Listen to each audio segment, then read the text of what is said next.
बहुत समय पहले की बात है। एक छोटे से गांव राजगढ़ में एक अजीब सा डर लोगों के दिलों में बस गया था।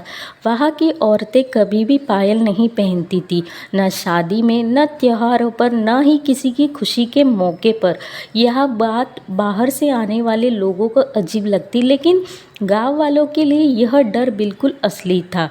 कहते थे कि कई साल पहले उसी गांव में एक लड़की थी, नैना।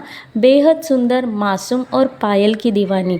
उसकी पायल की छन छन पूरे गांव में गूंजती। पर एक रात कुछ ऐसा हुआ जिसने पूरे गांव की किस्मत बदल दी। नैना की शादी तय हुई और उस रात वह अपने कमरे में नई चांदी की पायल पहनकर आई। लेकिन जब सुबह हुई, नैना अपने कमरे में नहीं थी। उसका दरवाज़ा अंदर से बंद था, लेकिन वो खुद गायब थी। कमरे में सिर्फ उसकी पायल पड़ी थी, टूटी हुई, खून से सनी।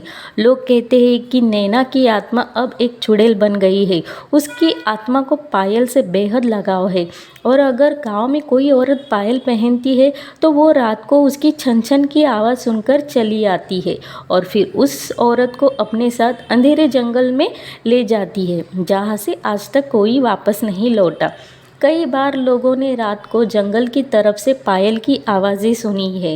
धीरे धीरे पास आती हुई, फिर से अचानक बंद हो जाती। कहते हैं अगर वो आवाज़ एक बार सुनाई दे जाए तो अगली सुबह गांव में कोई औरत कम हो जाती है।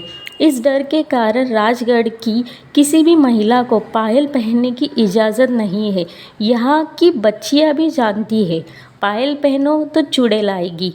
कुछ शहर के लोग इसे अंधविश्वास मानते हैं, लेकिन जो लोग वहाँ रहते हैं उन्होंने रातों में उस छन छन को सुना है, और उसके बाद की खामोशी को भी। औरत तो चुप है, पर चुड़ैल की पायल आज भी गूंजती है।